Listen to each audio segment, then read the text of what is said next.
Bismillahirrahmanirrahim. Assalamualaikum warahmatullahi wabarakatuh.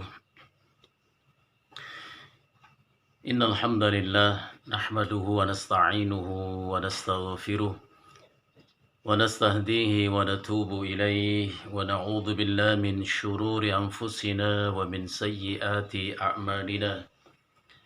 Man yahdihillahu fala mudilla lahu wa man yudlil fala hadiya lahu.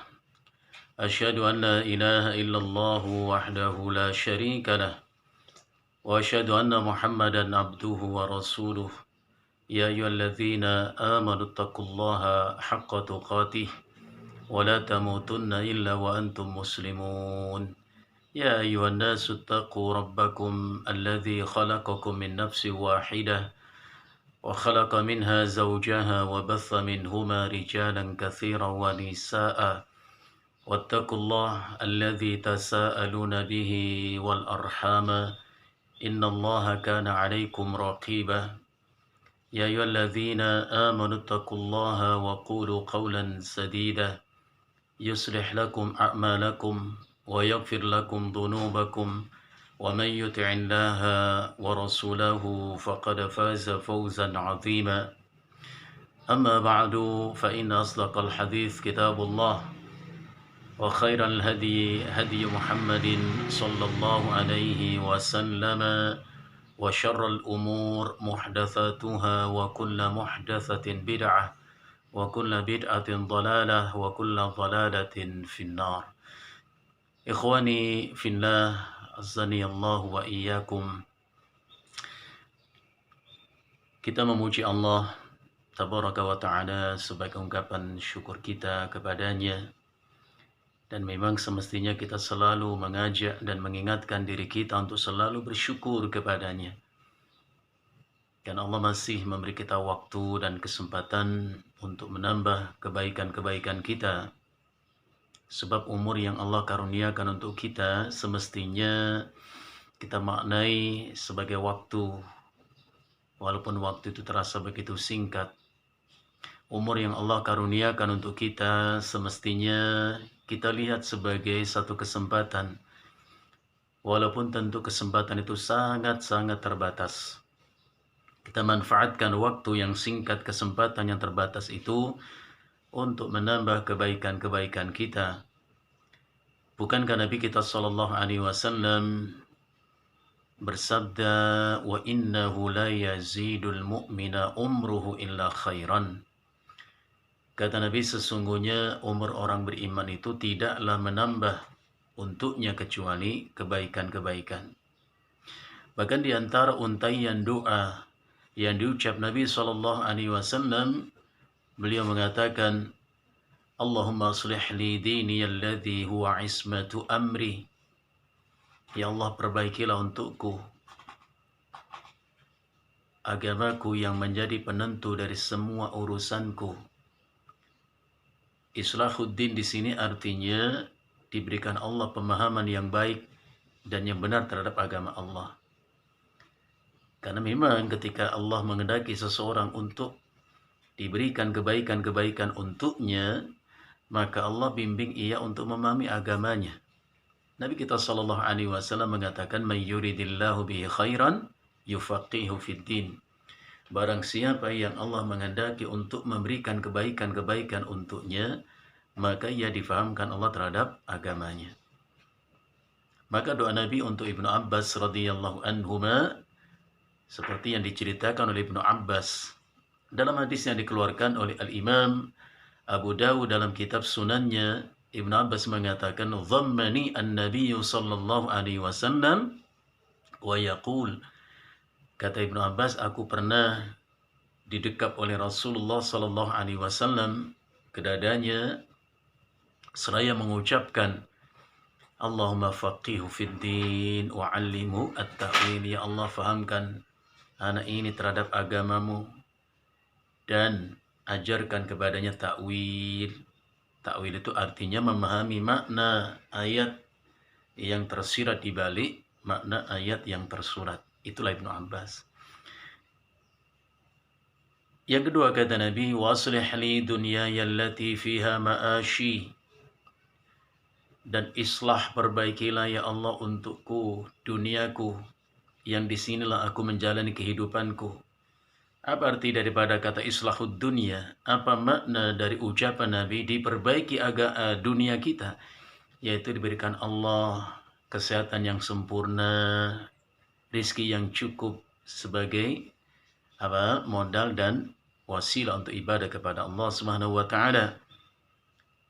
Jadi tidak kekurangan harta, tidak kurang kesehatan kita sehingga sempurna ibadah kepada Allah. Yang ketiga kata Nabi sallallahu alaihi wasallam, wa aslih li akhirati allati ilaiha ma'adi. Dan perbaikilah untukku akhiratku ya Allah, yang di sanalah tempat kembaliku. Ditempatkan oleh tempat yang mulia, diampuni semua dosa dan salah dan seterusnya. Kemudian Nabi sallallahu alaihi wasallam mengatakan, waj'alil hayata ziyadatan li fi kulli khair, dan jadikan untukku ya Allah kehidupan ini sebagai tambahan untukku dalam kebaikan-kebaikan. Antum mesti ingat apa doa Nabi, waj'alil hayata ziyadatan li fi kulli khair, dan jadikan untukku ya Allah hidup ini sebagai tambahan untukku dalam kebaikan-kebaikan. Nas'alullah al-'afwa wal 'afiyah. Mudah-mudahan Allah Subhanahu wa taala jadikan pertemuan kita ini walaupun tidak dalam satu majlis, karena satu hal tidak mengurangi hikmah dan keberkahan kita ini. Allah jadikan pertemuan kita ini pertemuan yang kita semua mendapatkan limpahan rahmatnya, dan perpisahan usai pertemuan ini perpisahan yang kita semua mendapatkan ampunannya. Allahumma hdina wa waffiqna lima tuhibbu wa tarda. Ikhwani fillah, azani Allah wa iyyakum, di kesempatan yang berbahagia ini dengan beristi'anah kepada Allah, yakni memohon pertolongan kepadanya dan mengharap pula kemudahan darinya, kita akan lanjutkan kajian kita, yakni kaifiyatu ada'il umrah. Bagaimana tata cara melaksanakan ibadah umrah sesuai dengan petunjuk Nabi sallallahu alaihi wasallam. Karena memang ibadah itu dasarnya adalah ittiba', yaitu mencontoh dan mengikuti. Nabi sallallahu alaihi wasallam mengatakan, khudu anni manasikakum, ambillah oleh kalian dariku tata cara melaksanakan manasik haji dan atau umrah itu. Ikhwani fillah, pada kesempatan yang berbahagia ini kita akan lanjutkan bahasan kita. Kita masuk kepada poin bahasan, yakni arkanul umrah wa wajibatuha. Jadi kita masuk kepada bahasan tentang rukun-rukun umrah dan wajib umrah. Dan ini sudah kita bahas pada pertemuan yang lalu. Apa yang dimaksud dengan rukun? Rukun itu adalah bagian utama dari suatu ibadah. Bagian utama. Karena rukun itu sendiri dari bahasa Arab artinya roknun, itu tiang. Jadi rukun adalah tiang. Seperti Rasulullah mengatakan, as-salatu imaduddin. Salat itu ibarat tiang tegaknya agama. Jadi ibarat bangunan, tentu ada penopang untuk bisa tegaknya bangunan itu. Apa? Itulah pilar atau rukun tadi, tiang itu. Bagaimana kalau tiang itu rubuh? Tentu ambruklah satu bangunan itu. Begitu pula ibadah. Rukun ihram artinya amalan-amalan yang wajib dilaksanakan dalam umrah, sehingga apabila itu diabaikan atau ditinggalkan, maka akan rusak dan tidak sahlah umrah itu. Dan seperti yang kita tahu bahwa rukun umrah itu ada 3. Yang pertama yaitu al-ihram, yaitu mengenakan ihram. Yang kedua adalah at-tawaf, yaitu tawaf. Dan yang ketiga adalah as-sa'yu, yaitu sa'i. Nanti kita bahas bagian-bagian dari masing-masing poin ini. Adapun yang dimaksud dengan wajibatul umrah, wajib umrah, yaitu amalan-amalan dalam umrah, namun bila karena suatu hal tidak bisa dikerjakan, maka itu tidak sampai merusak umrah itu sendiri, tidak membatalkannya, dan bisa diganti dengan kafarah, ya, dengan kafarah, atau orang sebut dengan dam atau denda. Nanti kita bahas insyaallah. Dan wajib umrah ini ada dua. Yang pertama yaitu al-ikhramu minal miqat al-mu'tabar, yaitu melaksanakan ihram dari tempat-tempat yang sudah ditetapkan. Jadi ingat, ada miqat. Dan seperti yang kita bahas pada kesempatan yang lalu, miqat itu ada dua. Nah, harus ingat, yang pertama disebut dengan miqat az-zamani. Ya, miqat az-zamaniyah, yaitu ketentuan yang berkaitan dengan masalah waktu. Az-zamani itu waktu. Yang kedua disebut al-miqat al-makaniyah, berkaitan dengan tempat. Nah, kalau haji memang ada miqat az-zamaniyah, yaitu waktu-waktu yang ditentukan, sebagaimana firman Allah. Allah berfirman, a'udzu billahi minasyaitonir rajim, al-hajju asyhurum ma'lumat. Haji itu adalah ibadah yang wajib dilaksanakan pada bulan-bulan yang telah ditetapkan, diketahui. Antum masih ingat apa bulan-bulan haji itu? Ketika Allah mengatakan asyhurun ma'lumat, haji itu dilaksanakan di bulan-bulan yang telah ditetapkan. Ada 3 bulan haji. Yang pertama yaitu Syawal. Jadi kalau sudah masuk bulan Syawal itu masuk bulan haji. Yang kedua Dzulqa'dah, itu bulan haji. Dan yang ketiga Dzulhijjah. Ini namanya asyhurun ma'lumat, bulan-bulan yang telah ditetapkan untuk melaksanakan haji. Tentu dalam pelaksanaannya tidak boleh di bulan Syawal. Ya. Jadi haji itu dimulai sejak tanggal 8 Dzulhijjah, yang disebut dengan Yaumut At-Tarwiyah. Dan Rasulullah Shallallahu Alaihi Wasallam di hari Tarwiyah itu beliau sampai di Mina. Jadi malam ke-9 itu Rasulullah ada di Mina. Beliau mabit di situ sampai setelah sholat subuh dan terbit fajar, maka Rasulullah berangkat menuju Arafah untuk melaksanakan wukuf. Sunahnya begitu. Tapi kalau di zaman kita itu tidak memungkinkan, karena manusia begitu banyak, jamaah begitu banyak. Andai berangkat menuju Arafah itu tanggal 9, tentu tidak cukup waktu.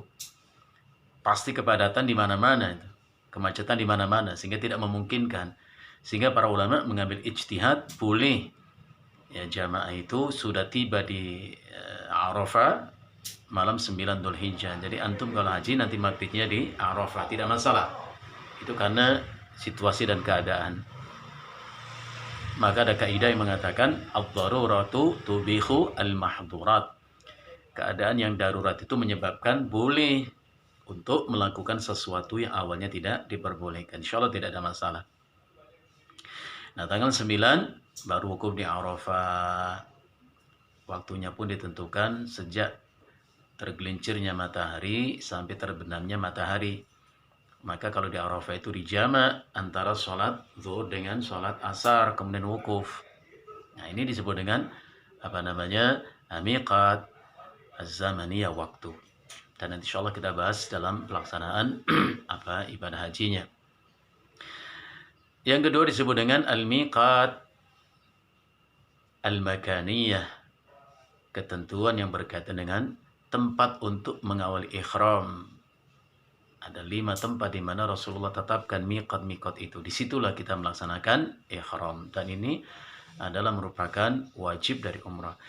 Yang kedua adalah al-halqu awit taqsir. Di penghujung pelaksanaan umrah itu ada yang disebut dengan at-tahliq awit taqsir, yaitu mencukur bersih rambut kepala atau memendekkannya. Jadi kalau dicukur bersih itu namanya al-halqu at-tahliq, atau kalau sekedar memendekkan disebut dengan at-taqsir. Nah, ini disebut orang dengan istilah tahallul. Nama disebut tahallul karena proses itu menghalalkan apa yang semula dilarang dalam ihram. Ikhwani fillah, azani Allah wa iyyakum. Kita masuk kepada poin bahasan sunnah-sunnah yang semestinya dilaksanakan mencontoh Nabi Shallallahu Alaihi Wasallam ketika kita ihram. Setelah kita menempuh perjalanan, maka tibalah kita pada tempat yang disebut dengan apa? Miqat. Apa yang mesti dilakukan? Nabi Shallallahu Alaihi Wasallam mengajarkan kita setiba kita di miqat, yang pertama yaitu kita mandi, al-ightisal. Nah, di miqat itu ada masjid yang cukup menampung sekian banyak jamaah, begitu pula ada al-hammamat. Apa itu hammamat? Tempat-tempat orang bisa mandi di itu. Antum upayakan mandi, itu sunnah. Berdasarkan hadis yang diriwayatkan oleh al-Imam at-Tirmidzi dalam kitab sunannya, riwayat ini diterima dari Zaid bin Thabit radhiyallahu anhu. Zaid bin Thabit berkata, anna Nabiya sallallahu alaihi wasallam tajarrada li ihlalihi wa ghtasala. Zaid mengatakan bahwa Nabi sallallahu alaihi wasallam menanggalkan pakaian yang beliau kenakan itu untuk kemudian mandi. Jadi sunnah yang pertama setiba kita di miqat adalah mandi. Ini sunnah. Dan Syaukani rahimahullah ta'ala mengatakan mandi ketika akan mengawali ihram itu adalah sunnah bagi setiap orang yang akan melaksanakan ihram. Jadi kalau tidak ada uzur, ya jangan bermalas-malasan, lakukan sunnah yang satu ini. Jadi disunahkan untuk mandi, baik untuk laki-laki ataupun perempuan.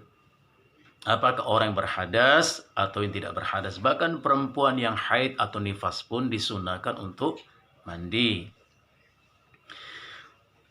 Yang kedua, termasuk sunnah Nabi SAW adalah at-tatayyubu fil badani. Setelah mandi, termasuk sunnah adalah mengenakan wewangian atau atib, ya. Dan itu hanya boleh dikenakan pada tubuh, bukan pada pakaian ihram. Ya, seperti yang pernah kita sampaikan, pakaian ihram tidak boleh ya dikenakan padanya itu wewangian apapun itu. Seperti dulu pernah sampaikan kepada antum, ada jamaah bertanya, Ustadz, sebelum berangkat umrah ana laundry pakaian ihram. Tentu di laundry itu dicuci bersih, kemudian dikenakan parfum dan tercium harum sekali itu. Apa hukumnya? Ulama mengatakan tidak boleh mengenakan wewangian pada pakaian ihram. Andai pun sengaja atau tidak sengaja mengenakan pakaian ihram yang sudah tersentuh wewangian, maka harus dicuci lagi itu pakaian itu. Ya. Jadi dicuci, dihilangkan wewangian. Jangan salah paham, nanti dikatakan bukankah termasuk sunnah mengenakan wewangian? Betul. Nabi kita sallallahu alaihi wasallam mengatakan, "Khubbiba ilayya min amri dunyakum thalathah." Allah jadikan rasa senang di hatiku 3 perkara berkaitan dengan kehidupan dunia ini. 3 yang Rasulullah sangat suka. Ya. Yang pertama, at-tibu, yaitu wewangian. Memang sunnah Nabi kita mengenakan wewangian, terutama ketika akan sholat berjamaah dan seterusnya, itu sunnah. Yang kedua adalah an-nisa. Rasulullah senang dengan wanita-wanita. Senang kepada wanita artinya menginginkan kebaikan dan kemaslahatan bagi wanita itu. Antum masih ingat? Ibnu Abbas radhiyallahu anhuma bercerita bahwa ketika Nabi sallallahu alaihi wasallam selesai menyampaikan khutbah salat Id, menyampaikan nasihat kepada kaum muslimin, Rasulullah kemudian mundur ke belakang untuk menemui wanita-wanita yang juga ikut salat Id itu. Kepada wanita-wanita itulah Rasulullah Shallallahu Alaihi Wasallam menyampaikan nasihat. Jadi tanda sayang Nabi kepada wanita itu mengharapkan kebaikan dan kemaslahatan, dinasehati, ya tak? Dinasehati oleh Nabi Shallallahu Alaihi Wasallam. Antum masih ingat apa nasihat Nabi untuk wanita-wanita itu? Nabi Shallallahu Alaihi Wasallam mengatakan, tasaddaqna ya ma'syaran nisa. Banyak-banyak sedekahlah kalian wahai wanita. Diperintah Nabi perempuan banyak-banyak sedekah. Kenapa? Rasulullah mengatakan, fa inni uritu kunna aktsara ahlin nar. Karena sesungguhnya pernah diperlihatkan Allah kepadaku yaitu neraka. Dan kalianlah orang yang paling banyak di dalam neraka. Ini hadis sahih. Tentu kewajiban kita adalah membenarkan ucapan Nabi ini. Konsekuensi kita mengucapkan wa asyhadu anna Muhammadan Rasulullah. Aku bersaksi Muhammad utusan Allah adalah tasdiqu fima akhbar. Wajib kita membenarkan apapun yang Rasulullah sampaikan itu. Jadi kalau kita ditanya lebih banyak mana di neraka itu laki-laki atau perempuan, kita mesti mengatakan perempuan lebih banyak. Tidak berarti laki-laki tidak ada. Banyak laki-laki tapi akan lebih banyak di neraka itu adalah perempuan. Kalau orang tanya tahu dari mana? Rasulullah sampaikan seperti itu. Fa inni uritu kunna aktsar ahlin nar. Sesungguhnya diperlihatkan Allah kepadaku neraka dan kalianlah yang paling banyak di neraka itu. Ada beberapa orang sahabiyah bertanya kepada Nabi Sallallahu Alaihi Wasallam, lima ya Rasulullah. Mengapa, wahai Rasulullah, kami perempuan-perempuan banyak di neraka? Mereka tidak protes, tidak menentang, tidak mendebat Nabi Shallallahu Alaihi Wasallam. Bukan karakter sahabat menentang Nabi. Kenapa? Karena sahabat mengerti betul Rasulullah tidak berbicara dengan hawa, dengan keinginan pribadi. Bukan. Sepakat kita bahwa Rasulullah berbicara hanya mengikuti wahyu. Wa ma yantiqu 'anil hawa. Rasulullah tidak berbicara dengan hawa. Bukan dengan keinginan pribadinya, bukan ramalan, bukan prediksi, bukan spekulasi. In huwa illa wahyu yuha. Apapun yang Rasulullah sampaikan itu mutlak merupakan wahyu yang Allah sampaikan untuk Rasulullah. Jadi benar. Maka sahabiah bertanya tentang sababiyahnya, tentang sebab-sebabnya, bukan mengingkari atau menentang ucapan Nabi itu. Lima ya Rasulullah, mengapa kami banyak masuk neraka ya Rasulullah? Tapi antum yang laki-laki jangan merasa safe, merasa aman. Ya, ini hanya pembanding dan perbandingan saja. Laki-laki banyak di neraka, cuman perempuan lebih banyak. Gitu. Rasulullah sebutkan dua sebabnya. Yang pertama, takfurnal ashir. Karena kalian wahai perempuan, ya, banyak yang durhaka, yang tidak berbakti kepada suami-suami kalian. Itu pun ucapan Nabi. Takfurnal ashir. Ya, banyak durhaka kepada suami. Padahal subhanallah, seorang wanita andai dia mengerti kedudukan ia sebagai wanita, bisa menempatkan diri sebagai istri bagi suaminya, Masya Allah betapa mudahnya ia dapatkan kemuliaan itu syurga. Antum masih ingat ucapan Nabi Sallallahu Alaihi Wasallam di mana Rasulullah pernah mengatakan, idza shallatil mar'atu khamsaha, apabila wanita itu menjaga salat 5 waktunya, wa hafizat farjaha, ya, dan menjaga kehormatan dirinya, wa shamat syahraha, dan puasa di bulan Ramadannya. Yang keempat, wa ata'at zaujaha, dan mentaati suaminya. Jadi ada 4 amalan yang mesti diperhatikan oleh kaum wanita yang beriman kepada Allah tentunya. Pertama, menjaga salat 5 waktunya, berpuasa di bulan Ramadannya. Yang ketiga, menjaga kehormatan kesucian dirinya. Dan yang ketiga, wa ata'at zaujaha, mentaati suaminya. Apa Rasulullah Sallallahu Alaihi Wasallam mengatakan? Qila laha. Nanti di akhir dikatakan kepadanya, udkhuli al-jannata min ayyi abwabil jannati syi'ti. masuklah engkau ke dalam syurga lewat pintu yang mana saja yang kamu suka. La ilaha illallah. Maka ada seorang wanita datang menghadap Nabi SAW karena satu keperluan tentunya. Setelah berbincang-bincang dengan Nabi SAW dan sebelum wanita itu pergi meninggalkan Rasulullah SAW, Rasulullah bertanya, menarik pertanyaan Nabi ini. Nabi SAW mengatakan, "Adzatu zaujin anti." Apa? Rasulullah mengatakan, "Adzatu zaujin anti." Apakah kamu masih punya suami? Wanita itu mengatakan, "Na'am, benar ya Rasulullah, aku masih punya suami." Rasulullah bertanya, "Kaifa anti minhu?" Bagaimana kedudukan, di mana kau tempatkan dirimu dari suamimu itu? Apa yang kau lakukan terhadap suamimu itu? Wanita itu mengatakan, "Ya Rasulullah, sungguh aku berbakti kepada suami, aku taat kepadanya semampu mungkin aku lakukan ya Rasulullah." Rasulullah kemudian mengatakan apa? "Unzuri aina anti minhu." Coba kau perhatikan, kau lihat lagi.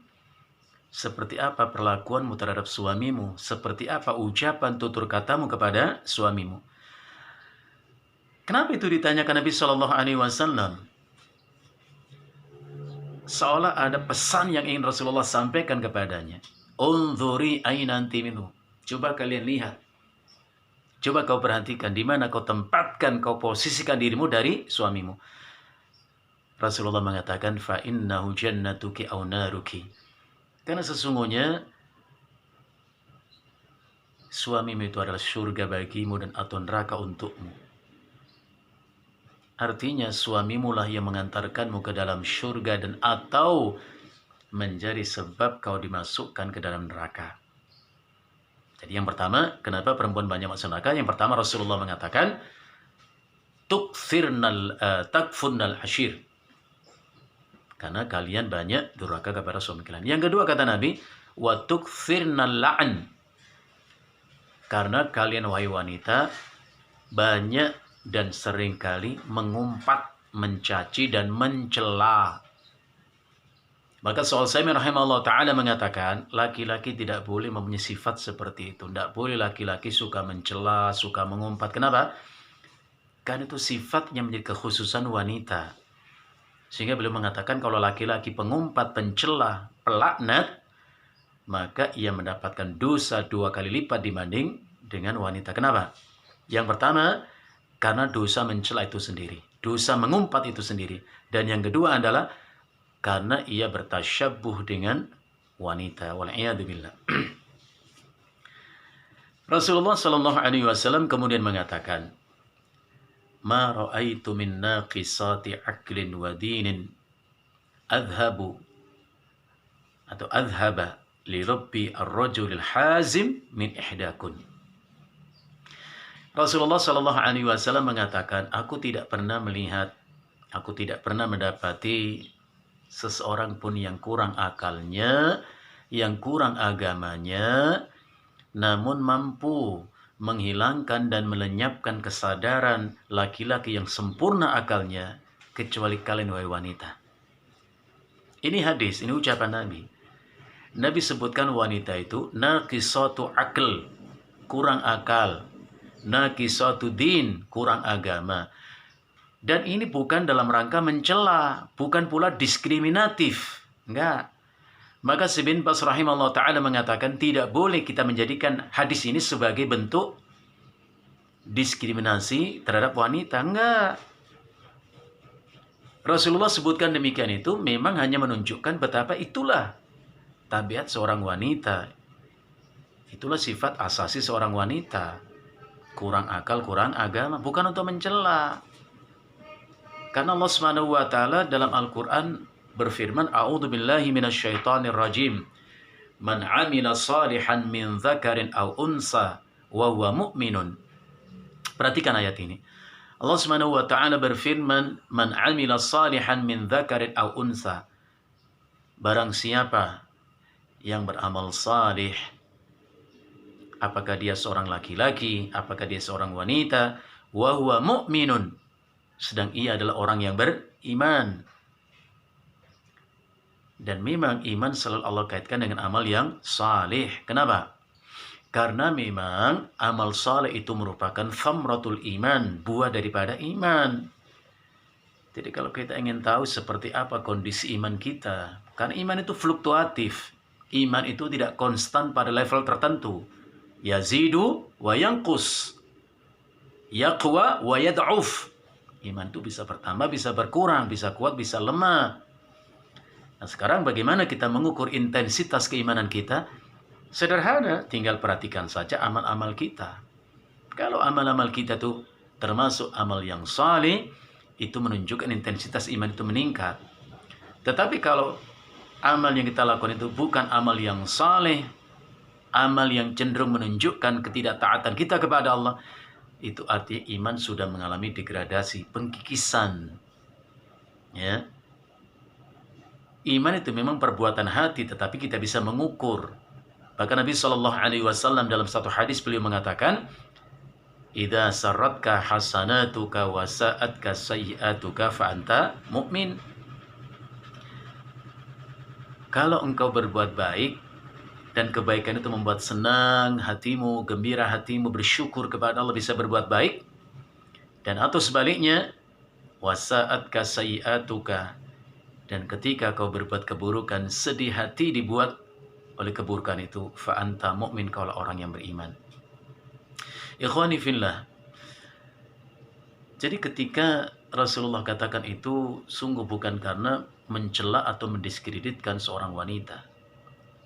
Apa tadi Rasulullah mengatakan? Ma ra'aitu min naqisati aqlin wa dinin adhaba li lubbi rajulil hazim min ihdakun.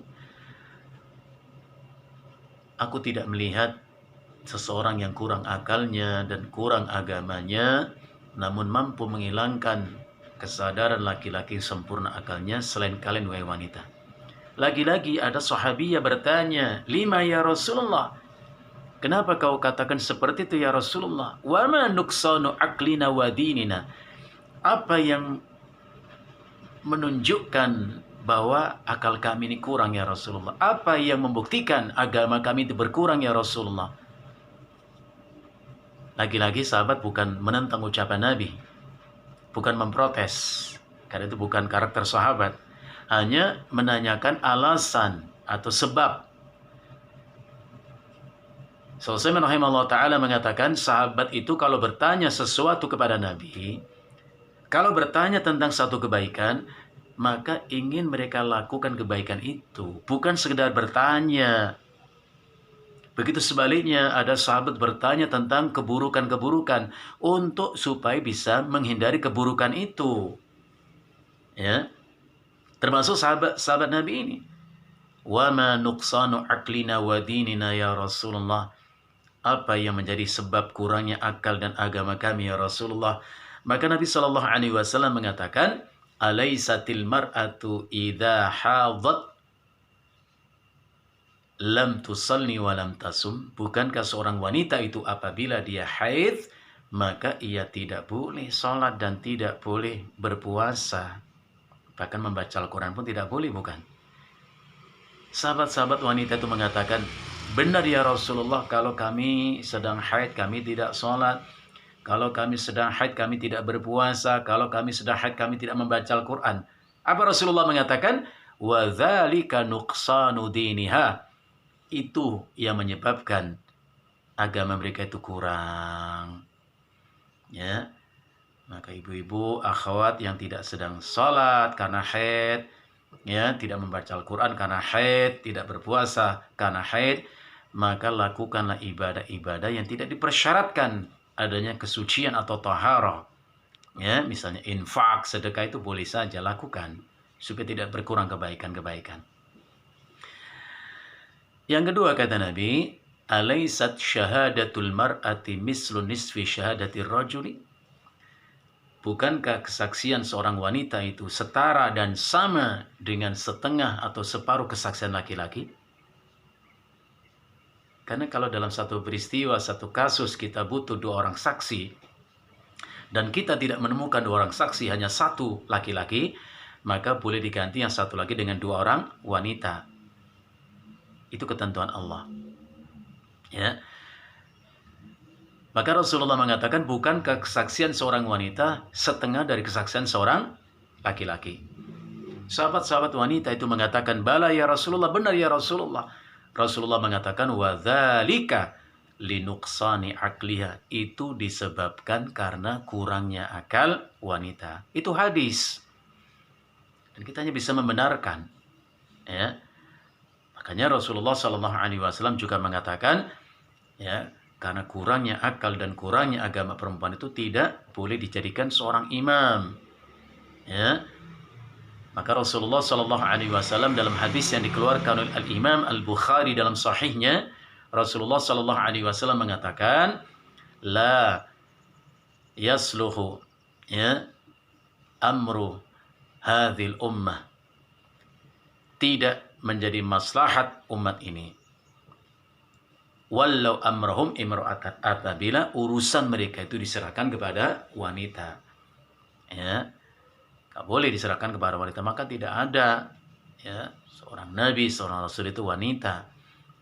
Ya, itu tidak diperbolehkan. Bahkan anak laki-laki yang baru balik tapi bagus bacaan Al-Qur'annya lebih berhak menjadi imam dalam sholat ketimbang ibunya. Ya, kenapa? Itulah ketentuan Allah. Ikhwani fillah, kalau kita lihat hadis ini, betapa dinamisnya kehidupan sahabat dengan Nabi pada zaman itu. Ada interaksi begitu dekatnya, ya, disampaikan oleh Nabi tentang banyak hal berkaitan dengan masalah ibadah. Dan memang sahabat Nabi, ya, taat kepada Allah dan Rasulnya, menjadikan apapun yang Rasulullah sampaikan itu sebagai ilmu, tidak ditentang, tidak diingkari. Ya. Yang ketiga, kata Nabi Sallallahu Alaihi Wasallam, di antara apa yang Rasulullah cinta itu adalah waju'ilat qurratu aini fis shalah. Allah jadikan ketenangan hatiku itu di dalam salat. Ketenangan hatiku itu di dalam salat. Maka Rasulullah kalau salat itu lama, kalau Rasulullah salat itu panjang.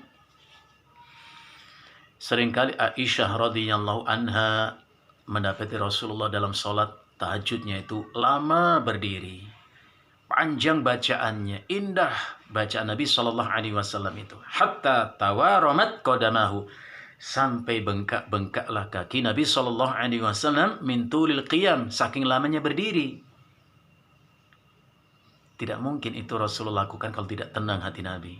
Itu yang menghadirkan ketenangan, dan itu benar Allah katakan, walladzina amanu wa tatma'innu qulubuhum bidzikrillah. Ala bidzikrillah tatma'innul qulub. Dan orang-orang yang beriman itu akan tenang hati mereka, damai jiwa mereka, tentram batin mereka dengan ingat Allah, yaitu salat. Ala bidzikrillah tatma'innul qulub. Hanya dengan ingat Allah hati itu akan tenang. Aisyah bertanya, ketika mendapati Rasulullah panjang bacaan salatnya, lama berdirinya, syahdu dalam munajatnya, Aisyah bertanya, lima fa'alta hada ya Rasulullah, qad ghafarallahu laka ma taqaddama min dhanbika wa ma ta'akhkhar. Mengapa itu kau lakukan ya Rasulullah? Begitu lama kau berdiri dalam salatmu, begitu panjang bacaan-bacaan salatmu, bahkan syahdu dalam munajatmu. Apa Rasulullah sallallahu alaihi wasallam mengatakan? Afala akun abdan syakura. Tidakkah dengan cara seperti ini wahai Aisyah, aku menjadi hamba Allah yang pandai bersyukur kepadanya. Jadi harus kita ambil pelajaran bersyukur kepada Allah, tentu dengan memaksimalkan ibadah kepada Allah Subhanahu wa taala. Maka Ibnu Qayyim rahimahullah taala mengatakan, syukrun nikmati mabniyun ala thalathati arkan. Syukur nikmat itu harus dibangun di atas 3 pilar utamanya. Jadi antum tidak akan menjadi hamba Allah yang bersyukur kalau tidak punya 3 ini. Apa 3 itu? Yang pertama adalah al-iqrar bin ni'mati. Harus mengakui, menyadari hidup ini penuh dengan nikmat. Jangan kurang-kurang kita bersyukur kepada Allah. Kalau ada orang mengatakan sedikit yang Allah berikan untukku, kita harus katakan, bukan sedikit yang Allah berikan untukmu, tapi syukurmu yang sedikit kepada Allah. Syukurmu yang sedikit kepada Allah. Bukan Allah mengatakan, qalilan ma tashkurun, sedikit kau bersyukur kepadaku, kata Allah. Bukan sedikit nikmat yang Allah berikan kepada kita. Syukur kita yang sedikit.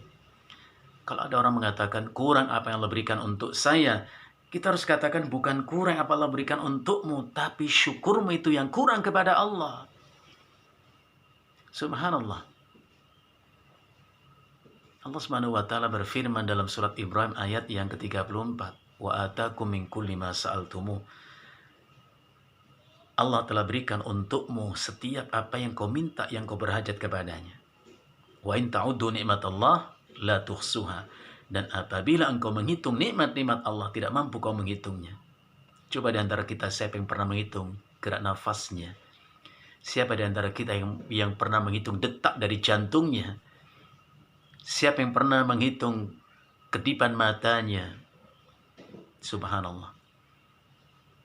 Benar Allah mengatakan, wa in ta'uddu ni'matallah la tuhsuha. Kalau kau menghitung nikmat Allah, tidak mampu menghitungnya.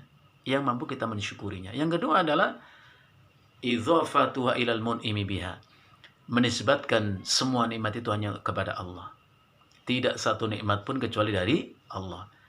Itu Allah sebutkan dalam surat An-Nahl. Allah berfirman, wa ma bikum min ni'matin faminallah.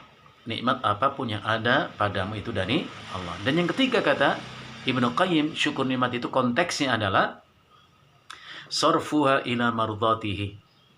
Mempergunakan, memanfaatkan nikmat itu untuk sesuatu yang Allah cintai dan Allah ridhoi. Ikhwani fillah. Jadi dengan demikian kita tidak boleh menggunakan kaidah yang umum untuk kaidah yang khusus. Ya. Bukankah menggunakan wewangian itu adalah sunnah? Benar. Ya. Tetapi khusus ketika ihram itu menjadi sesuatu yang dilarang. Bukankah wanita akan jauh lebih baik menggunakan cadar atau niqab? Ya benar. Tapi ingat ketika sedang ihram itu dilarang. Ya. Jadi tidak menggunakan kaidah yang umum untuk kaidah yang khusus. Contoh lain misalnya, sholat berjamaah tentu lebih utama bukan? Kita pasti mengatakan iya. Nabi kita sallallahu alaihi wasallam mengatakan sholatul jama'ati tafdulu ala sholatil fardhi bi 27 darajah. Salat yang dikerjakan secara berjamaah lebih utama 27 kali lipat dibandingkan salat dikerjakan sendiri. Sepakat kan itu hadis. Tapi apakah semua salat dengan berjamaah? Contoh salat rawatib, ya. Salat qobliyah, ba'diyah, tentu sunnahnya tidak berjamaah. Bagaimana dengan salat tahajud, salat duha? Syaikh rahimahullah ta'ala dalam kitab Majmu' Fatawanya mengatakan, untuk sholat tahajud memang ada riwayat yang menunjukkan bolehnya dilaksanakan secara berjamaah. Selama itu tidak didawamkan, dilakukan secara terus-menerus. Karena Rasulullah pernah sesekali melakukan itu. Pernah sholat berjamaah, ya, sholat tahajud dengan Ibnu Abbas radhiyallahu anhuma, ya. Pernah sholat tahajud bersama Hudzaifah ibnul Yaman. Pernah sholat tahajud bersama Abdullah bin Mas'ud radhiyallahu an. Tapi yang pasti tidak selalu didawamkan. Beda dengan sholat wajib, sholat yang 5 waktu itu dawam. Ya, itu tentu lebih utama dan bahkan wajib. Sebagian pendapat mengatakan berjamaah. Ya. Jadi ada kaidah-kaidah yang sifatnya umum tentu tidak bisa dipergunakan untuk kaidah-kaidah yang sifatnya khusus. Termasuk uang yang tadi. Ikhwani fillah, kita kembali kepada poin yang kedua tadi, yaitu di antara sunnah setelah mandi di miqat itu adalah at-tatayyub fil badan, mengenakan wewangian di tubuh, bukan di pakaian. Berdasarkan suatu riwayat yang diterima dari Aisyah radhiyallahu anha, dia mengatakan, kuntu utayyibu Rasulullah sallallahu alaihi wasallam li ikhramihi. Aku menyiapkan wangian untuk Rasulullah sallallahu alaihi wasallam agar beliau kenakan ketika akan ikhram. Qabla ayyuhrima. Nah, ini penjelasannya. Jadi Aisyah menyiapkan wewangian untuk Nabi supaya dikenakan sebelum ihramnya. Ya. Yaitu ketika belum masuk ke wilayah ihram itu. Itu sunnah. Dan ketika kita sudah mengenakan pakaian ihram, kemudian ya, kita gunakan izar. Antum masih ingat izar itu kain ihram yang dikenakan dari perut sampai ke bawah, namanya izar. Kan ada dua helai. Yang di atas namanya apa? Ar-rida, itu pakaian atas. Setelah kita mandi dan mengenakan wangian tadi, baru kita kenakan kedua kain ihram kita. Dan kita mengucapkan labbaik Allahumma umratan. Ya. Di situ setelah mengucapkan kalimat itu berarti kita sudah masuk dalam wilayah ihram. Nah, di situ nanti berlaku larangan-larangan selama ihram. Jadi kita mengucapkan apa? Labbaik Allahumma umratan. Ya Allah, aku datang memenuhi panggilanmu dengan melaksanakan umrah. Setelah itu, kalau kita di mikot itu berbarengan dengan waktu sholat fardu, dikumandangkan azan, tentu akan jauh lebih baik kita masuk ke dalam masjid melaksanakan sholat tahiyatul masjid atau qobliyah, ya, kemudian ikut sholat berjamaah. Kalaupun tidak sedang berbarengan dengan waktu sholat wajib, sholat fardu, maka tetap disunnahkan sholat. Sallallahu rahimahullah ta'ala dalam petunjuknya berkaitan dengan ihram ini, tidak ada dalil yang menunjukkan adanya sunnah sholat ihram. Kalaupun kita sholat setelah ihram itu, niatkan sholat syukril wudu atau sholat tuhur, itu lebih tepat. Atau kalau pas berbarengan waktu duha, niatkan kita sholat duha, bukan sholat sunnah ihram. Karena tidak ditemukan satu nas hadis pun yang menjelaskan sunnahnya itu. Jadi kalau datang di mikot itu waktu duha, laksanakan sholat duha atau sholat at-tuhur, itu jelas ada nasnya.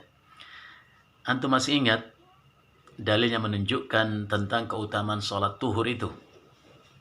Mudah-mudahan masih ingat ya. Nabi SAW pernah bertanya kepada Bilal bin Rabah radhiyallahu an. Kepada Bilal Rasulullah bertanya, "Ya Bilal, hadithni bi arja amalin indaka fil Islam." Wahai Bilal, kata Rasulullah, coba jelaskanlah kepadaku tentang amalan apakah arja ilaika fil Islam, yang lebih engkau harapkan di antara amalan-amalmu dalam Islam.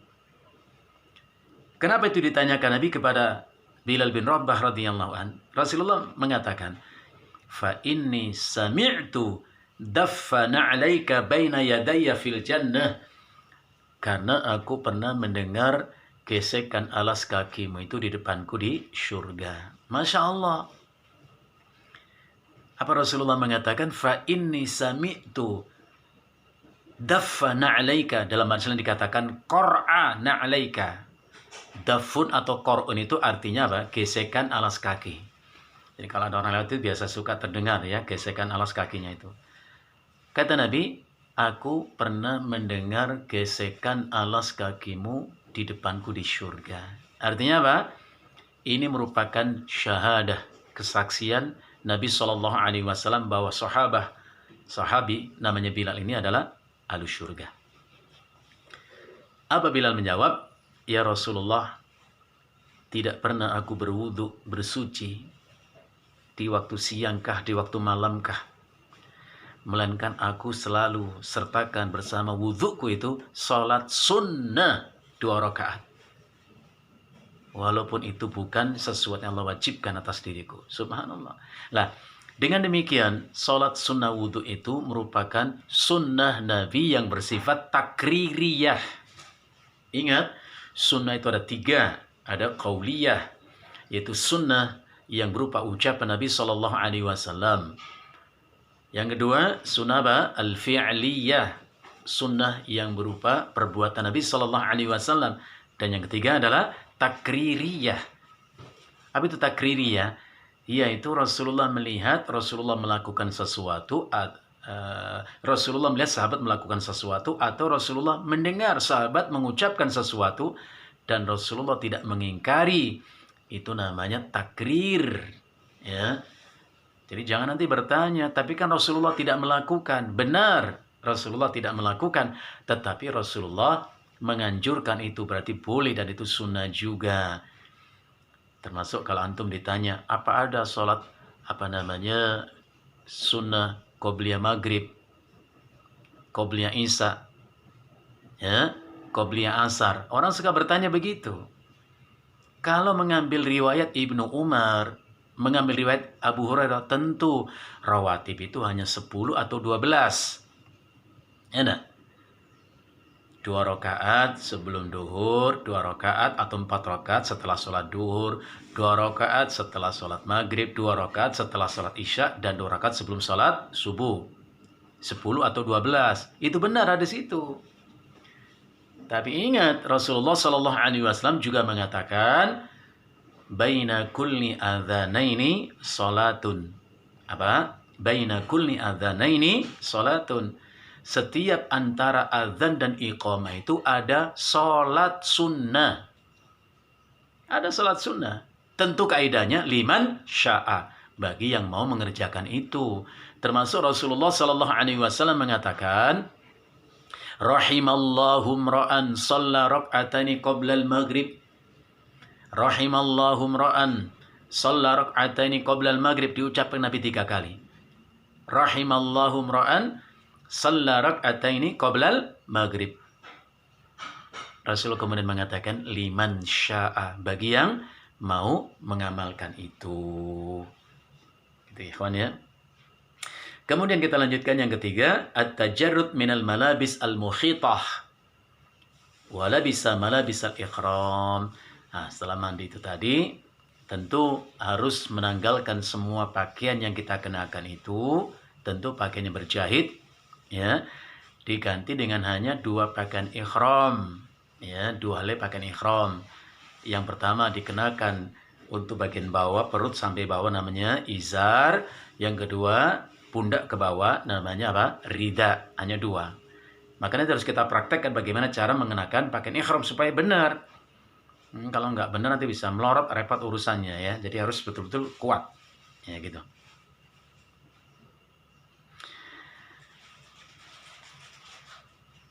Ada catatan yang perlu diketahui dalam hal ini.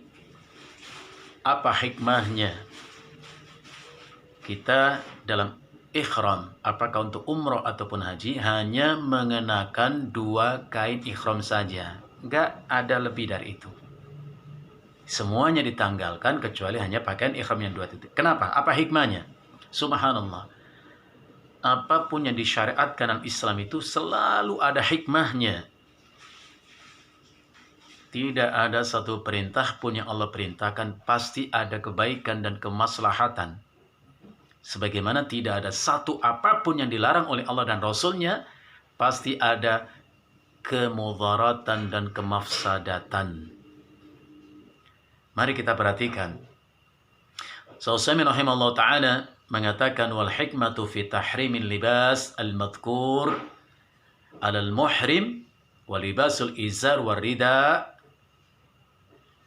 Adapun hikmah diharamkannya mengenakan pakaian yang berjahit apapun bentuknya bagi laki-laki dalam ikhram itu, melainkan hanya mengenakan izar dan rida saja. Yang pertama, ayyub'ida 'anit taraffuh. Kita diajari oleh Allah dan Rasulnya menjauhkan diri dari sifat at-tarafu. At-tarfihah itu artinya bermewah-mewahan dalam hidup. Coba antum perhatikan nanti kalau ikhram itu, orang kaya, orang miskin pakaiannya sama. Pakaiannya sama. Pejabat, rakyat jelata, ya, konglomerat dan rakyat tetap mengenakan pakaian yang sama. Memberikan kesan kepada kita nanti di akhirat semuanya sama di hadapan Allah. Ya. Jadi pesan itu harus kita tangkap dan kita pelajari. Sehingga hidup itu juga belajar untuk tidak mengejar kemewahan.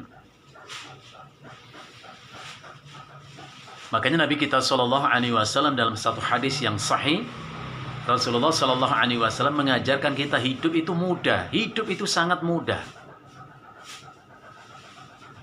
selama kita tidak memperturutkan nafsu dan syahwat kita.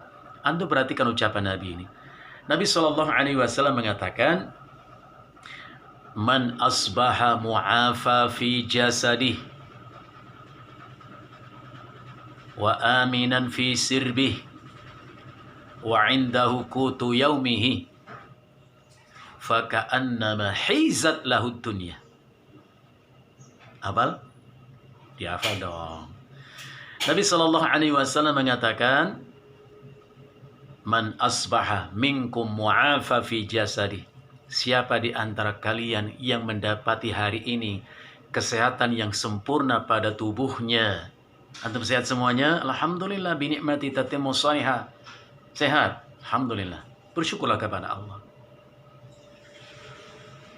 Yang kedua, wa aminan fi sirbihi, merasa aman tinggal di rumahnya. Bahkan hari ini tempat yang paling aman justru di rumah. Ya enggak? Sekarang banyak disebutkan stay at home, tinggal di rumah saja. Karena wabah corona begitu, subhanallah, sudah merebak kemana-mana. Yang paling aman, ya, bahkan Majelis Ulama Indonesia telah mengeluarkan fatwa nomor 14 tahun 2020, ya, memerintahkan kita untuk sementara waktu dalam kondisi yang darurat seperti ini untuk tinggal di rumah. Bahkan sholat wajib yang 5 waktu yang semestinya dikerjakan di masjid, dengan begitu besar keutamaan melangkah ke masjid dan seterusnya, memenuhi panggilan azan dan seterusnya, tapi dalam kondisi seperti ini bisa digantikan untuk sholat di rumah. Bukan karena ingin sholat di rumah.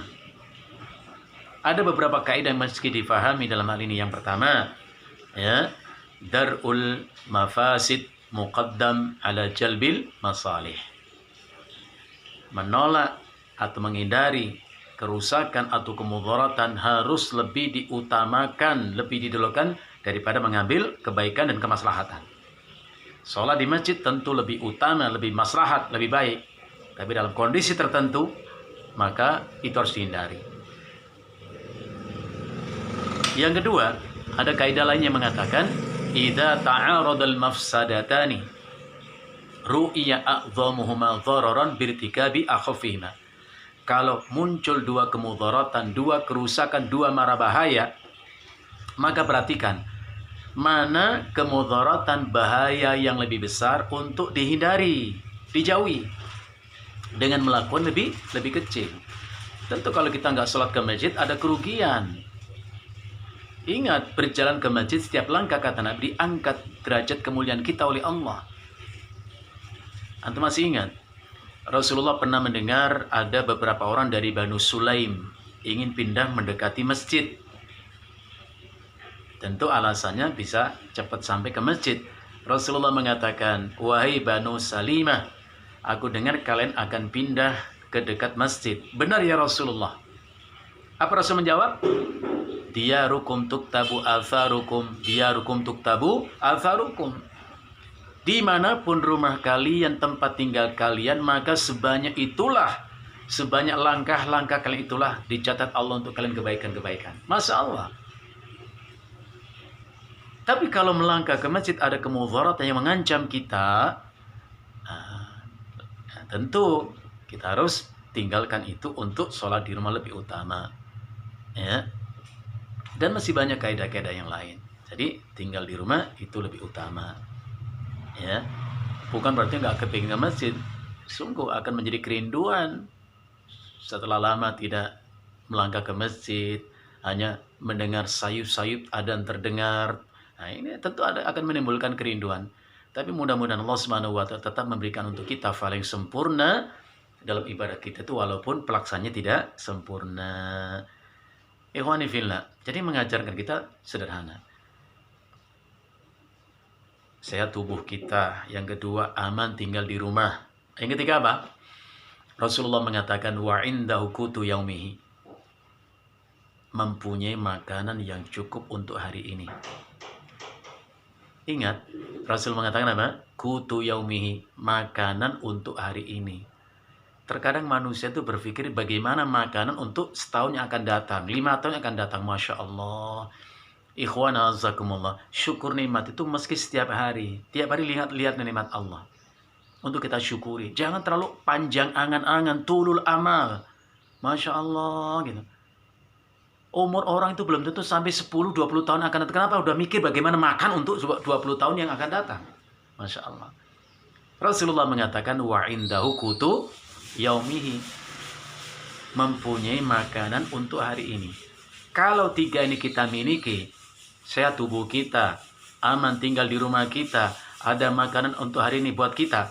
Apa Rasulullah mengatakan? Faka'annama khizat lahu dunya, maka dunia seolah ada dalam genggaman tangannya. Artinya apa? Cukup syarat kau bisa merasakan bahagia. Jadi memang hidup itu sederhana sesungguhnya. Hanya sifat rakus yang membuat orang itu sengsara. Maka Imam Ibnu Qudamah rahimahullah ta'ala mengatakan, famata kana harisan ala syai', kalau orang itu sudah rakus terhadap sesuatu, dan umumnya rakus itu kepada perkara dunia. Kalau orang sudah rakus tamak kepada perkara dunia, harta dan seterusnya, fa'amahu sammuhu wa asammahu, maka sifat tamak rakus itu membutakan mata hatinya, mentulikan pendengarannya. Orang yang tamak rakus itu nggak peduli, dia tuli, nggak mau dan nggak bisa mendengar jeritan sedih pilu orang sengsara karena perbuatannya. Orang yang rakus itu dia nggak bisa melihat sekian banyak orang menderita sengsara karena perbuatannya. Na'udzubillah min dzalik. Maka Rasulullah mengatakan 3 yang menyengsarakan kita. Apa? 3 yang menyengsarakan kita. Dalam hadis yang diriwayatkan oleh Al-Imam At-Tabrani dalam kitab Mu'jamnya, Rasulullah mengatakan thalathun muhlikatun, 3 yang mencelakakanmu. Itu pasti. Itu pasti. Karena yang diucapkan itu adalah wahyu dari Allah untuk Nabi SAW. 3 yang mencelakakanmu. Yang pertama, hawan muttaba, hawa nafsu yang diikuti. Yang kedua apa? Wasyukhun muta', sifat kikir, sifat bakhil yang ditaati. Dan yang ketiga, apa Nabi mengatakan? Wa ijabur rajuli binafsihi, kekaguman seseorang kepada diri sendiri. Itu akan mencelakakan, hati-hati. Jadi, kenapa menggunakan pakaian ihram yang hanya 2 helai saja dan murah harganya? Mengajarkan kepada kita supaya hidup itu dengan sederhana, jauh dari kesan mewah. Dan itu tentu nilai-nilai semacam itu bukan hanya ketika pakai ihram, ya. Dalam kehidupan pun begitu, harus sederhana, jauh dari kesan mewah, ya. Yang kedua, ayyattasifa fi sifatil khashi' adz-dzalil, dengan mengenakan pakaian ihram yang 2 helai tadi, bahkan nggak boleh dikenakan wangian. Itu mengajarkan kita supaya mempunyai sifat-sifat al-khashi'. Khashi' itu orang yang khusyuk. Orientasi hidupnya hanya ke atas, kepada Allah. Kepada Allah. Khusyuk. Masih ingat ucapan Nabi SAW? Nabi mengatakan, innallaha la yanzuru ila ajsamikum. Kata Nabi, sesungguhnya Allah tidak melihat jasad-jasad kalian. Masya Allah, banyak orang itu olahraga. Yang diolah cuman raga. Lupa bahwa manusia itu bukan hanya raga, tapi ada juga jiwa. Apa artinya raga kalau terpisah dengan jiwa? Ya, orang sehat raganya tapi sakit jiwanya. Na'udzubillah min dzalik. Kalau ada istilah olahraga, mafhum mukhalafahnya berarti ada olah jiwa. Olah jiwa. Bukan yang sehat tubuhnya, tapi sehat juga jiwanya. Apa artinya jiwa? Apa artinya raga kalau sudah tidak ada jiwa? Ya. Ikhwani fillah. Rasulullah mengatakan, innallaha la yanzuru ila ajsamikum. Allah tidak melihat jasad-jasad kalian, tidak yang gemuk lebih mulia daripada yang kurus. Ya. Tidak yang tinggi lebih mulia daripada yang pendek. Tidak, Allah nggak lihat itu. Kenapa? Karena itu bukan karya kita. Itu mutlak merupakan ciptaan Allah. Maka Allah nggak lihat itu. Wala ila suwarikum, dan Allah tidak melihat penampilan-penampilan kalian. Pakaian yang kita kenakan bukan merupakan simbol kemuliaan kita di hadapan Allah, tidak. Orang sibuk memperhatikan pakaian yang dikenakan, penampilan yang dipertontonkan. Tidak ada nilai apapun di sisi Allah Subhanahu wa taala. Justru Rasulullah mengatakan, wa innama yanzuru ila qulubikum wa a'malikum. Justru Allah itu melihat hati-hati kalian dan sikap perilaku kalian. Karena perbuatan manusia itu cerminan hati manusia itu. Nabi SAW mengatakan, la yastaqimu imanu abdin hatta yastaqima qalbuh. Tidak akan baik, tidak akan tegak iman seseorang sampai baik hatinya. Kenapa? Karena hati itu memang maqarul iman, tempatnya iman itu di hati. Maka Rasulullah mengatakan at-taqwa hahuna. At-taqwa, taqwa itu di sini. Tidak akan baik iman seseorang sampai baik hatinya. Wala yastaqimu qalbu hatta yastaqima lisanu, dan tidak akan baik hati seseorang sampai baik ucapan dan tutur katanya. Masya Allah. Karena ucapan orang itu merupakan bias daripada hatinya. Kalau hati ini baik, maka ucapan membaik. Jadi dengan mengenakan dua kain ihram itu tadi, memberi kita pembelajaran agar kita mempunyai sifat khusyuk, tunduk, zalil. Zalil itu merasa tidak ada apa-apa.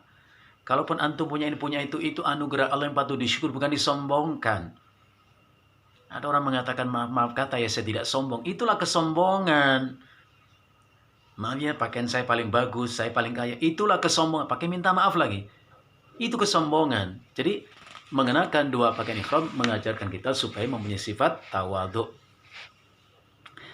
Yang ketiga, ayyatadzakkara bihil mauta wa libasal akfan. Dengan mengenakan dua helai kain ihram tadi, supaya kita selalu ingat bahwa akhir perjalanan hidup itu nanti tubuh yang semasa itu dipakai dengan pakaian-pakaian yang indah, pakaian-pakaian yang mewah, akhirnya hanya dibungkus dan terbungkus hanya dengan 3 helai kain kafan.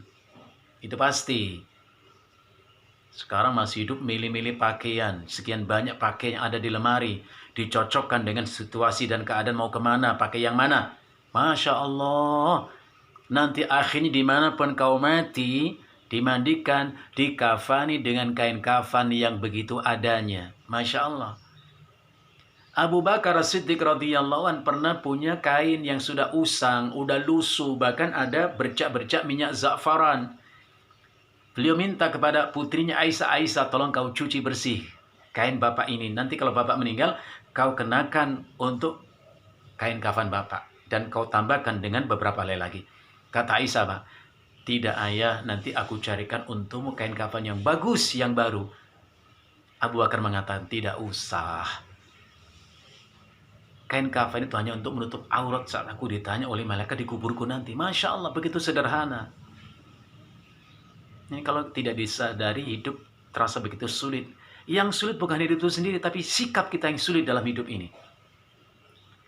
Dan kita yang mempersulit diri kita dalam hidup ini. Maka mengenakan dua kain ihram tadi mengajarkan kepada kita bahwa akhirnya tubuh yang kita banggakan, yang kita rawat ini akhirnya ketika terpisah dari jasad roh hanya dibungkus dengan dua helai kain kafan. Subhanallah.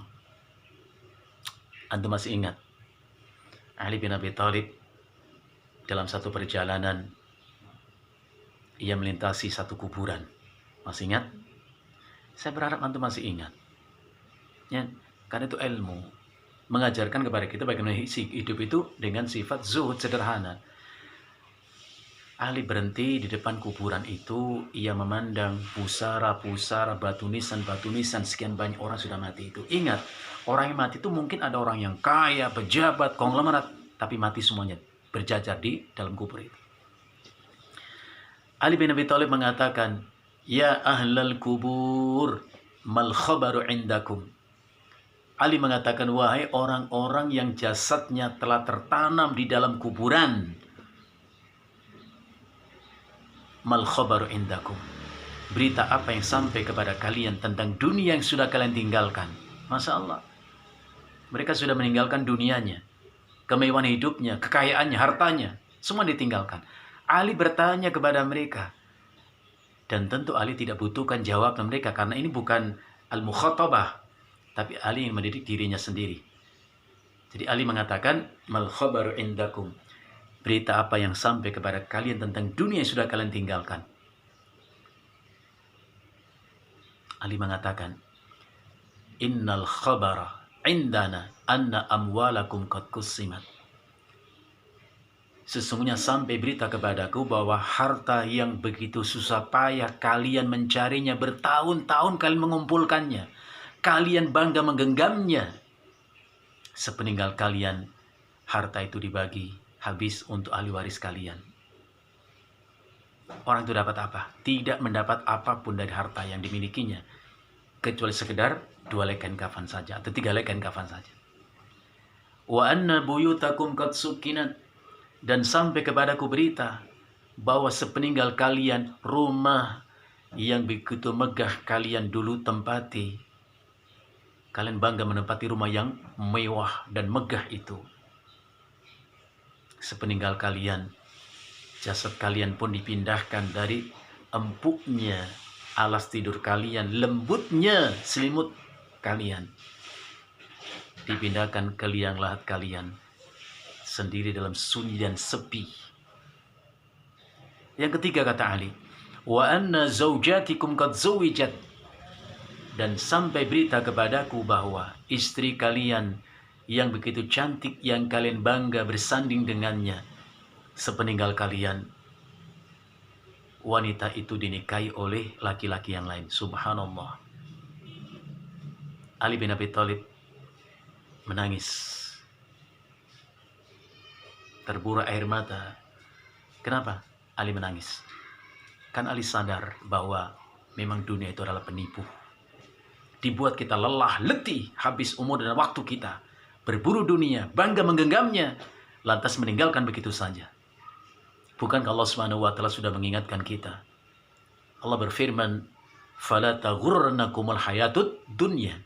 Jangan sampai kamu ditipu oleh kehidupan dunia. Allah yang mencipta dunia, Allah yang memperindah dunia, dan Allah mengatakan dunia itu adalah penipu. Fala taghurrannakumul hayatud dunya. Jangan kamu tertipu oleh kehidupan dunia. Dan Allah juga berfirman, wa mal hayatud dunya illa mata'ul ghurur. Dan sesungguhnya kehidupan dunia itu hanya kesenangan yang menipu saja adanya. Ikhwani fillah, Ali bin Abi Thalib di sela isak tangisnya itu, Ali mengatakan, wallahi, demi Allah kata Ali, lawistata'u ayyujibu laqalu, andai orang-orang yang sudah meninggal, terkubur jasadnya dalam kuburan itu, bisa menjawab ucapanku tadi, pertanyaanku tadi, laqalu, mereka pasti mengatakan, inna khairu zadina taqwa, sesungguhnya bekal yang paling baik, bekal yang sempurna untuk kami bawa pulang kembali menghadap Allah, bekal yang paling bermanfaat di saat penantian di alam barzah seperti ini adalah takwa. Inna khairaz zadina taqwa, bekal yang baik adalah takwa. Bukan harta yang melimpah, bukan rumah megah, bukan kendaraan yang mewah, bukan pula istri yang cantik dan jelita. Tapi ingat, Ali mengatakan, fa inna khairaz zadina taqwa, bekal yang paling baik adalah takwa. Maka Allah ingatkan kita, fatazawwadu fa inna khairaz zadit taqwa. Yang terakhir, yang berikutnya, apa hikmah kita mengenakan kain ihram hanya 2 helai saja? Al-Mu'allif rahimahullah ta'ala mengatakan, ayyatadhakkaral ba'tha yawmal qiyamah wan nasu khufatan urata. Supaya kita ingat, memang manusia itu suka lupa, maka perlu diingatkan dengan mengenakan pakaian ihram 2 helai tadi, supaya kita selalu ingat bahwa nanti di akhirat itu manusia dibangkitkan oleh Allah dalam keadaan khufatan urata. Itu kata Nabi. Nah, ingat hadis Nabi. Nabi SAW mengatakan, yub'atsun nas yaumal qiyamah, nanti manusia dibangkitkan di hari kiamat. Bagaimana keadaannya? Pertama, khufatan. Khufatan itu, hafiyah itu artinya telanjang kaki, tidak mengenakan alas kaki. Antum sekarang boleh milih-milih sandal yang bagus, yang mahal, Tapi ingat akhirnya, di akhir nanti semuanya telanjang kaki. Tidak ada alas kaki yang dikenakan siapapun. Yang kedua, khufatan, uratan yang kedua. Uratan itu artinya telanjang, tidak mengenakan pakaian apapun. Bahkan ketika mendengar ucapan Nabi, Aisyah mengatakan, "Ya Rasulullah, alangkah malunya kami di depan manusia. Kelihatan nampak aurat sebagian kami dari yang lainnya." Apa Rasulullah mengatakan? Aisyah, dahsyatnya hari kiamat itu, dahsyatnya hari mahsyar itu, membuat orang tidak sempat memperhatikan satu dengan yang lainnya. Ya, nggak sempat memperhatikan yang lainnya. Namun demikian tidak berarti terus-menerus telanjang, tidak. Rasulullah mengatakan, orang-orang yang beriman nanti dikenakan Allah untuk mereka pakaian. Dan yang pertama dikenakan untuknya pakaian kemuliaan adalah Nabi Ibrahim Al-Khalil alaihissalam. Ya, itu Nabi katakan begitu. Jadi nggak semuanya terus-terusan telanjang, tidak. Akhirnya dikenakan oleh untuk orang beriman oleh Allah itu adalah pakaian kemuliaan. Dan yang pertama dikenakan pakaian kemuliaan itu adalah Nabi Ibrahim alaihissalam. Yang ketiga yaitu ghurla. Ghurlan itu ghairu makhtunin. Imam Nawawi mengatakan ghurlan itu artinya ghairu makhtunin, tidak terkhitan. Itulah keadaan di akhirat nanti. Maka dengan mengenakan pakaian ihram ini, kita belajar betapa nanti di akhirat pun dibangkitkan dalam keadaan seperti itu. Adapun bagi seorang wanita ketika ihram, maka ia tetap mengenakan pakaian-pakaian yang lazim dikenakan. Ya, lazim dikenakan. Boleh mengenakan pakaian yang berjahit. Ya, hanya saja disunahkan perempuan itu meninggalkan tabarruj bizina, meninggalkan kemewahan. Jadi pakaian pun nanti kalau dikenakan untuk ihram, wanita itu tetap pakaiannya menggambarkan kesederhanaan. Tidak dengan pakaian yang mahal, enggak, harus sederhana. Dan yang lebih utama juga, wanita pun mengenakan pakaian yang berwarna putih dan yang bersih. Berdasarkan hadis yang diterima dari Ibnu Abbas radhiyallahu anhuma, di mana Rasulullah sallallahu alaihi wasallam bersabda, "Albisu siyabakum albayaz." Kenakanlah untuk kalian pakaian kalian yang berwarna putih. Albayaz, albid artinya putih. Rasulullah senang pakaian yang putih, tapi Rasulullah juga punya pakaian yang lain, ya. Tapi yang disukai itu yang putih. Wa kaffinu mautakum, ya. Dan kafanilah dengan kain putih itu orang yang mati di antara kalian. Kenapa dianjurkan mengenakan pakaian putih? Rasulullah mengatakan, fa innaha min khairi thiyabikum. Karena pakaian putih merupakan pakaian yang paling baik untuk kalian kenakan. Ikhwani fillah, ini sementara yang kita antarkan pada kesempatan yang berbahagia ini. InsyaAllah masih kita lanjutkan pada kesempatan berikutnya. Kalau ada antum ingin bertanya nanti lewat WA saja, antum tanyakan, insyaAllah ana jawab ya, yang berkaitan dengan masalah ini.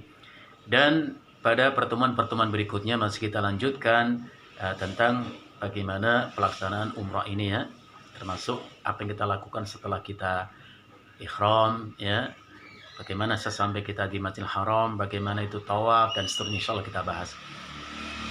Kita berharap semoga Allah Subhanahu wa taala senantiasa melimpahkan rahmat dan berkahnya untuk kita semua, disehatkan tubuh kita oleh Allah sehingga kita bisa sempurna ibadah kepadanya. Amin ya mujibus sa'ilin. Ikhwani fillah, naktafi bihadza wa naltaqi fil qadim bimasyiatillah. Nas'alullah al-'afwa wal 'afiyah. Sallallahu ala nabiyyina Muhammadin wa ala alihi wa sahbihi wasallam. Subhanakallahumma bihamdika asyhadu an la ilaha illa anta astaghfiruka wa atubu ilaik. Assalamualaikum warahmatullahi wabarakatuh.